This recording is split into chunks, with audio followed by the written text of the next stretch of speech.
السلام علیکم dear students. Muhammad Imran Pak garrison higher secondary school Nankana صاحب.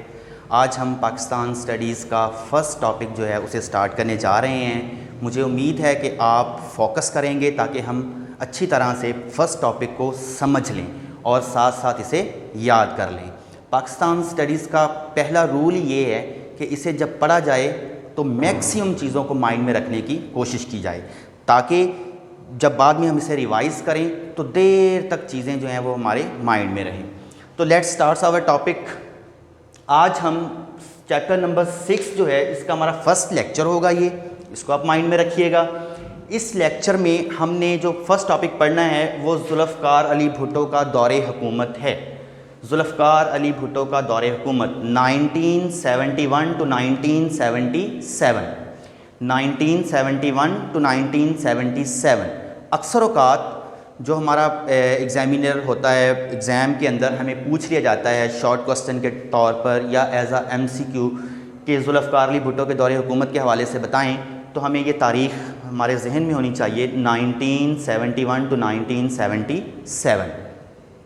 تو سب سے پہلے ذوالفقار علی بھٹو کے دور حکومت کو شروع کرنے سے پہلے ایک شارٹ سا پرسپیکٹیو ہمارے مائنڈ میں ہونا چاہیے کہ ہم 10th کلاس کے اندر جو چیپٹر نمبر 6 ریڈ کر رہے ہیں, پڑھ رہے ہیں, اسے جو ہمارا فرسٹ ٹاپک ہے ذوالفقار علی بھٹو کا دور حکومت, بیسیکلی یہ سیکوینس ہے 9th کلاس کے چیپٹر نمبر 5 کا. 9th کلاس میں ہم نے چیپٹر نمبر 5 جو پڑھا تھا, آپ کو یاد ہوگا کہ وہ ہم نے تاریخ پاکستان پارٹ 1 پڑھا تھا. تاریخ پاکستان پارٹ 1. تو تاریخ پاکستان پارٹ 1 جو تھا وہ 1947 سے سٹارٹ ہوا تھا. 1947 سے لے کر 1971 مشرقی پاکستان کی علیحدگی تک. تو مشرقی پاکستان کی علیحدگی جو ہے وہ لاسٹ ٹاپک 9th کلاس کے اندر تھا, چیپٹر نمبر 5. تو اب چیپٹر نمبر 6 جو ہے 10th کلاس کا, یہ اسی چیپٹر کا ایک تسلسل ہے اور اس کے اندر ہم 1971 سے آنورڈ ٹل ڈیٹ یہاں تک ہم جو ہے اسے ریڈ کریں گے. تو ہم اب ڈائریکٹلی اپنے ٹاپک پر جاتے ہیں. ذوالفقار علی بھٹو کا دور حکومت, اس میں فرسٹ آف آل انٹروڈکشن ہے ذوالفقار علی بھٹو کا. آپ کے پاس کتاب ہے, آپ کتاب کو ساتھ ساتھ ٹیلی کریں, کاپی کریں. تو اس میں first of all Zulfiqar Ali Bhutto کی ڈیٹ آف برتھ, اس کے حوالے سے ہم بتائیں گے کہ 5 جنوری 1928 ذوالفقار علی بھٹو جو ہے تاریخ پیدائش ہے. اس کے علاوہ اس کے اندر آپ لکھ سکتے ہیں کہ ذوالفقار علی بھٹو جو ہے وہ پیشے کے اعتبار سے ایک بیرسٹر اور سیاستدان تھے. تو اس کے بعد ذوالفقار علی بھٹو نے جب 1971 میں اقتدار سنبھالا تو اس وقت ذوالفقار علی بھٹو جو ہے انہوں نے پاکستان کے 9th پرائم منسٹر, وزیر اعظم کی حیثیت سے حلف اٹھایا. تو ذوالفقار علی بھٹو جو ہے وہ پاکستان کے 9th پرائم منسٹر تھے. اس کے بعد ذوالفقار علی بھٹو نے جو سب سے پہلے اقتدار میں آنے کے بعد جو پالیسی انٹروڈیوس کروائی تھی وہ نیشنلائزیشن کی پالیسی تھی. تو ہم ذوالفقار علی بھٹو کے پہلے دور حکومت کے اندر جو ہے وہ ذوالفقار علی بھٹو کی معاشی پالیسی کو ڈسکس کریں گے. نیشنلائزیشن کی پالیسی, نیشنلائزیشن یعنی قومیانہ. تو نیشنلائزیشن ذوالفقار علی بھٹو کی پالیسی کو ڈسکس کرنے سے پہلے ہمیں یہ جو ٹرم ہے قومیانہ, نیشنلائزیشن, اس کو سمجھنے کی ضرورت ہے. تو اس میں نے یہاں پر ڈیفینیشن کو کوٹ کر دیا ہے. نیشنلائزیشن قومیانہ مطلب nationalization is the term used when the government takes the control of anything that was on private previously. یعنی جب حکومت کسی بھی ایسے ادارے کو حکومتی کنٹرول میں لے جو پہلے ذاتی یا نجی ملکیت میں ہو تو اسے قومیانہ یا نیشنلائزیشن کہتے ہیں. یعنی حکومت وسیع تر قومی مفاد کے تحت کسی بھی ذاتی یا نجی ملکیت میں جو ادارے ہوتے ہیں انہیں حکومتی یا سرکاری کنٹرول میں لے تو اسے نیشنلائزیشن یعنی قومیانہ کہتے ہیں. تو یہ ذوالفقار علی بھٹو کی معاشی پالیسی جو ہے یہ پاکستان کے اندر اس وقت 1971 میں انٹروڈیوس کروائی گئی. اس کو ہم اب ڈیٹیل کے ساتھ دیکھیں گے. نمبر 1, ذوالفقار علی بھٹو نے سنتوں کو قومی تحویل میں لینا, جو ان کا پہلا سٹیپ تھا ٹورڈز دا نیشنلائزیشن, سنتوں کو قومی تحویل میں لینا. تو یہ جنوری 1972 عیسوی میں ذوالفقار علی بھٹو نے سنتوں کو قومی تحویل میں لیا. اس سے پہلے اس کو تھوڑا سا ایکسپلین میں کر دیتا ہوں کہ 1972 عیسوی سے پہلے پاکستان کے اندر موجود تمام تر صنعتی ادارے یا بڑے بڑے بزنسز، کاروبار، کارخانے، یہ چند خاندانوں 22 خاندانوں کی ملکیت تھے. تو جتنا بھی یہ پروفٹ ادارے ارن کر رہے تھے یا جتنا بھی فائدہ ان اداروں کو ہو رہا تھا وہ ان ذاتی لوگوں کی پاکٹ میں، جیب میں جا رہا تھا. تو اس سے قوم کو کوئی خاطر خواہ فائدہ نہیں تھا. تو ذوالفقار علی بھٹو نے اقتدار میں آنے کے بعد جو پہلا سٹیپ اٹھایا تھا وہ ان بڑے بڑے کارخانوں کو، انڈسٹریز کو قومی تحویل میں لیا. تو اس کا مقصد بنیادی طور پر یہ تھا کہ جتنا بھی یہ ادارے پروفٹ ارن کر رہے ہیں وہ قومی خزانے میں جائے. چونکہ ہم پڑھ چکے ہیں کہ نیشنلائزیشن مینز سرکاری، حکومتی، قومی کنٹرول میں لینا. تو جب یہ ادارے، صنعتیں، فیکٹریاں، کارخانے قومی تحویل میں لیے گئے تو ان سے حاصل ہونے والا تمام پروفٹ جو تھا وہ قومی تحویل، سرکاری خزانے میں، قومی خزانے میں جانے لگا. اس سے براہ راست قوم کو فائدہ ہونے لگا. نیکسٹ جو سٹیپ ذوالفقار علی بھٹو نے اس ضمن میں لیا وہ بینکوں اور بیمہ کمپنیوں کو قومی تحویل میں لیا گیا تھا، اور یہ کام مارچ 1972 عیسوی کو کیا گیا. تو بینکوں اور بیمہ کمپنیاں، تو بینکس اور بیمہ کمپنیاں، انشورنس کمپنیاں جو تھیں یہ بھی ذاتی ملکیت میں تھیں. مختلف انسٹیٹیوشنز، مختلف لوگ جو بڑے بڑے سرمایہ دار جو تھے انہوں نے اپنے بینک اور بیمہ کمپنیاں بنا رکھی تھیں. تو ذوالفقار علی بھٹو نے 1972 عیسوی کو تمام بڑے شیڈیولڈ بینک اور بیمہ کمپنیاں قومی تحویل میں لے لیں. تو اس طرح سے ان بینکوں اور بیمہ کمپنیوں سے حاصل ہونے والا تمام پروفٹ یا فائدہ جو تھا وہ براہ راست عوام کو ملنے لگا. نیکسٹ ذوالفقار علی بھٹو نے لیبر اصلاحات انٹروڈیوس کروائیں. تو چونکہ ذوالفقار علی بھٹو کی جو حکومت تھی ان کا بنیادی نقطہ نظر یہ تھا ذوالفقار بھٹو حکومت کا کہ عام مزدور طبقہ جو ہے ان کے حالات کو بہتر کیا جائے.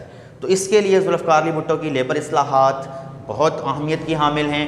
ذوالفقار علی بھٹو کی اگر لیبر اصلاحات کو ان شارٹ ویو ہم دیکھیں تو اس کے اندر جو سٹیپ اٹھائے گئے تھے وہ یہ تھے. فرسٹ آف آل نمائندوں کی شرکت ایک ہیڈنگ لی ہے ہم نے، یعنی ذوالفقار علی بھٹو نے سرکاری اداروں کے اندر جو بھی ایگزیکٹو ونگ تھا، ایک کمیٹی تھی جو کارخانے کو چلاتی تھی، اس کمیٹی کے اندر مزدوروں کے جو نمائندے تھے ان کو شامل کر دیا گیا تاکہ مزدور جو ہے براہ راست کارخانوں کی جانچ پڑتال اور کارخانوں کے حسابات اور جو ان کا سارا لین دین تھا اس کا جائزہ لے سکیں. نیکسٹ تنخواہیں اور بونس ہے. تو ذوالفقار علی بھٹو نے تنخواہیں جو تھیں مزدوروں کی اور ان کو جو سالانہ بونسز وغیرہ ملتے تھے اس کے اندر تبدیلیاں کی، مزدوروں کو زیادہ ریلیف پہنچانے کی کوشش کی گئی. نیکسٹ اوقات کار میں تبدیلی لے کر آئے ذوالفقار علی بھٹو، یعنی ذوالفقار علی بھٹو نے جو مزدوروں کے کام کرنے کے اوقات تھے، ان کے کام کرنے کا دورانیہ تھا، اس میں مزدوروں کے لیے سہولت پیدا کی. یعنی پہلے مزدور اگر 54 گھنٹے کام کرتے تھے ویکلی تو اب انہیں 48 گھنٹے کام کرنا پڑے گا ویکلی اسی تنخواہ میں. تو یہ ذوالفقار علی بھٹو کی لیبر پالیسیز یا اصلاحات، ریفارمز ہیں. پینشن اور بیمہ وغیرہ ہے. تو ذوالفقار علی بھٹو نے سرکاری ملازمین کی طرح کارخانوں کے ملازمین کے لیے پینشن اور بیمہ وغیرہ جو تھا یا گریجویٹی وغیرہ یہ بھی انٹروڈیوس کروائی تاکہ مزدوروں کے حالات جو ہیں وہ بہتر کیے جا سکیں. نیکسٹ جو ہمارے پاس پوائنٹ ہے وہ زرعی اصلاحات ہیں ذوالفقار علی بھٹو کی. تو ذوالفقار علی بھٹو نے زراعت کو بہتر کرنے کے لیے، چونکہ پاکستان کی ایک بڑی آبادی جو ہے وہ زراعت سے منسلک ہے، لوگوں کا روزگار زراعت ہے، زراعت کے اندر پاکستان کے بہت سارے لوگ ڈائریکٹلی اور انڈائریکٹلی کام کرتے ہیں. تو زرعی شعبے کی حالت کو بہتر کرنے کے لیے، زراعت کو ترقی دینے کے لیے اور کسانوں کی بہتری کے لیے ذوالفقار علی بھٹو نے زرعی اصلاحات انٹروڈیوس کروائیں. تو زرعی اصلاحات کے اندر جو سٹیپ لیے گئے ان شارٹ وہ سٹیپس یہ ہیں. فرسٹ آف آل انفرادی حد ملکیت ہے. اٹ مینس کہ ذوالفقار علی بھٹو نے جو بڑے بڑے لینڈ لارڈز تھے جن کے پاس ایک مخصوص حد جو ذوالفقار علی بھٹو حکومت نے طے کی تھی اس سے زائد زمینیں تھیں وہ قومی تحویل میں لی گئیں. یعنی ہر شخص کے لیے ایک مخصوص حد اور لمٹ مقرر کر دی گئی کہ وہ اس سے زیادہ زمین نہیں رکھ سکتا. تو اس طرح سے جو باقی زائد زمین تھی وہ مزید دوسرے کسانوں میں تقسیم کی گئی. پھر مالیہ اور آبیانہ وغیرہ کی پالیسی ذوالفقار علی بھٹو نے انٹروڈیوس کروائی. مطلب جو مالیہ سے مراد زمین کا جو گورنمنٹ کا ٹیکس ہوتا ہے، سرکاری ٹیکس ہوتا ہے جو زمین کے عوض کسان 6 ماہی 6 ماہ کے بعد یا اینولی سال کے بعد پے کرتے ہیں، اس کے اندر ذوالفقار علی بھٹو نے ریفارمز کی، مطلب یہ کہ اگر وہ پہلے مزدور کسان، کام کرنے والا کسان جو تھا، ٹیننٹ جو تھا جسے ہم مزارع کہتے ہیں، وہ پے کرتا تھا، تو اب وہ اس کی بجائے مالک پے کرے گا، اس سے مزارع جو ہے بری و ذمہ ہو گیا۔ آبیانہ جو زمینوں کو نہری پانی دیا جاتا ہے، اس نہری پانی کے عوض جو کسان حکومت کو پے کرتے ہیں، پیسے ادا کرتے ہیں، ادائیگی کرتے ہیں، وہ آبیانہ اور مالیہ دونوں مزارع کی بجائے مالک ادا کریں گے، تاکہ کسان کی یعنی مزارع کی، عام کام کرنے والے شخص کی حالت جو ہے اس کو بہتر کیا جائے۔ نیکسٹ اسی طرح ذوالفقار علی بھٹو نے زرعی قرضے متعارف کروائے، مختلف بینکس شیڈیولڈ، اور اس طرح سے پاکستان زرعی ترقیاتی بینک وغیرہ، یہ سارے بینکس جو تھے ان کے اندر ایسی چینجنگز اور تبدیلیاں لائی گئیں، شرائط نرم کی گئیں تاکہ کسانوں کو نرم شرائط پر قرضے دیے جا سکیں، تاکہ وہ ان قرضوں کے ذریعے مختلف زرعی اکوپمنٹس وغیرہ خرید سکیں اور اپنی زراعت کو بہتر کر سکیں۔ نیکسٹ اشتمال اراضی ہے، زمین کا اکٹھا کرنا۔ اب اشتمال اراضی سے مراد زمین کو اکٹھا کرنا ہوتا ہے، اس کا الٹ جو ہے وہ انتشار اراضی ہے۔ تو اٹ مینس کہ ذوالفقار علی بھٹو نے اس ضمن میں، اشتمال اراضی کے ضمن میں جو پالیسی انٹروڈیوس کروائی وہ یہ تھی کہ مختلف کسانوں کی زمینیں چھوٹے چھوٹے ٹکڑوں میں اور قطعوں میں مختلف جگہوں پر بکھری ہوئی تھیں، ان کو اکٹھا کیا گیا تبادلوں کے ذریعے یا مختلف دوسرے میتھڈز کے ذریعے، تاکہ کسانوں کے لیے ایگریکلچر کو رن کرنا یا زراعت کو چلانا اور کھیتی باڑی کرنا زیادہ آسان ہو جائے۔ نیکسٹ، حد سے زائد زمین جو ہے اس کو قومی تحویل میں لینا۔ تو جو مختلف لوگوں کے پاس، لینڈ لارڈز کے پاس ایک مخصوص حد جو حکومت نے مقرر کی تھی، اس سے جو زائد زمین تھی وہ گورنمنٹ نے سرکاری تحویل میں لی۔ تو یہ ذوالفقار علی بھٹو کی معاشی پالیسیاں تھیں، ان کا بنیادی جو مقصد تھا وہ ایک عام آدمی کی حالت کو بہتر کرنا تھا۔ بیکاز جب 1970 عیسوی میں ذوالفقار علی بھٹو نے الیکشن لڑا پاکستان پیپلز پارٹی کے ذریعے، تو پاکستان پیپلز پارٹی کے منشور میں یہ چیز شامل تھی کہ ہم پاور میں آنے کے بعد یہ جو نیشنلائزیشن ہے، قومیانہ ہے، اس کو امپلیمنٹ کریں گے۔ تو ذوالفقار علی بھٹو جب 1971 میں اس نے آفس کو ریزیوم کیا بطور پریزیڈنٹ، اور اس کے بعد 1973 میں بطور پرائم منسٹر، تو اقتدار میں آنے کے محض 2 سے 3 ماہ کے بعد ذوالفقار علی بھٹو نے یہ نیشنلائزیشن کا آرڈیننس جو تھا یہ پاس کروایا۔